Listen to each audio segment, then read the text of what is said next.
Sveicināti! Šodien uztaisīsim kartiņu. Pēc šīs te kartiņas parauga tikai citu bildīti un nedaudz citu noformējumu. Es internetā atradu logo, kas mani interesē. Labais taustiņš, copy image, ejam uz ilustrātoru, Ctrl+V, un mums ir ievietots attēls. Bet attēls ir vienkārši JPG vai PNG bildīte, kura mums ir jāapstrādā. Lai šo attēlu sadalītu pa figūrām, mēs ejam uz Image Trace un izvēlamies 3 colors. Rezultātā mums nekas nemainās, kamēr mēs nenospiežam Expand. Lūk, tagad mums katrs šitais te objektiņš ir atsevišķi, tikai pagaidām šitie visi objekti ir sagrupēti kopā. Mēs taisām Ungroup, un tagad mēs varam izdalīt vai nu vārdīti, vai nu fonu. Vai abus kopā. Izdalu un novietoju tur, kur man vajag. Novietoju šajā te lapā, un, protams, lai nemeklētu centru pats, es izvēlos objekta centrēšanu, tikai pirms tam es viņu sagrupēju. Tagad par lūk šito te vārdu Amazonijam. Jūs redzat, ka visi šie te burtiņi, viņi ir nedaudz sabojāti. Tā kā tie ir nevis burti, bet forma, tad jūs redzat, ka tie burti novienkāršoti. Tāpēc, ko mēs varam izdarīt, šeit mēs ņemam te burtiņu un rakstām savu tekstu.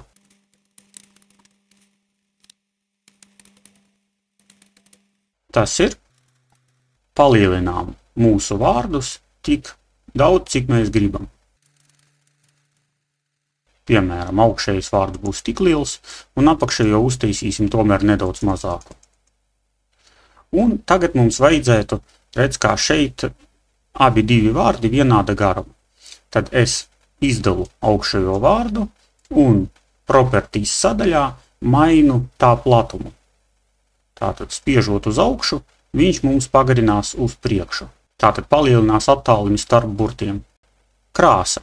Ja mēs izdalīsim visus 3 vārdus, paņemsim pipetīti, noklikšķināsim uz šo te O burtu vai uz šo fonu, izskatās, ka viņi ir vienādi. Mēs dabūsim pareizo krāsu. Nocentrējam un novietojam pareizajā vietā. Varam align uztaisīt tieši pa vidu. Tagad mēs varam visu šo te kompozīciju pārvietot, teiksim, nedaudz uz augšu. Un tagad, ja mums vajag, mēs varam pielikt fonu. Nu, piemēram, šo te pašu zaļo fonu no citas kartiņas mēs varam nolikt te. Varam attaisīt šo te zaļo krāsu tumšāku. Piemēram, lūk šitādu. Viņa tad labāk lasās vai vēl tumšāku. Varam atstāt baltu. Nav nozīmes.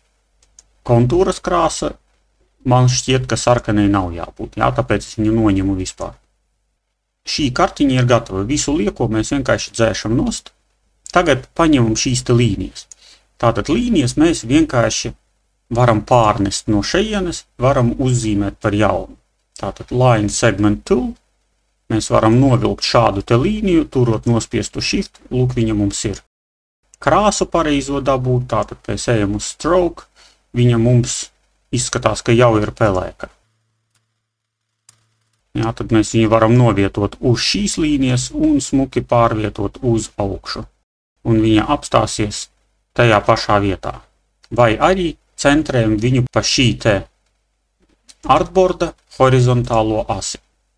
Un šīs te 3 līnijas. Tātad, kā līniju uzvilkt mēs zinām, tāpēc es ņemu šīs te līnijas un velku viņas uz augšu. Un pēdējais šitais te kvadrātiņš, nu tas arī ir saprotams, tas ir vienkārši Rectangle Tool, ja mēs negribam kopēt jau esošo. Šajā gadījumā es kopēju esošo ar Alt taustiņu. Nu, un ja mēs gribam saglabāt šeit šo te bildīti, tad mēs atkal viņu pārkopējam no šejienes, viņa ir sagrupēta, velkam pa labi ar Ctrl taustiņu nospiestu, samazinām, izmantojot Shift, un novietojam centrā. Lai tas labāk lasītos uz balta fona, mēs varam sākumā atgrupējot šo te bildīti, piešķirt kontūrai melnu krāsu. Šiem te burtiņiem arī varam piešķirt citu krāsu, nu, piemēram, melnu vai tumši zaļu. Kartiņa mums ir gatava. Arī pamēģiniet uztaisīt kaut ko līdzīgu no jebkura logotipa, kas ir internetā, JPG, PNG, GIF vai kādā citā formātā. Veiksmi darbā!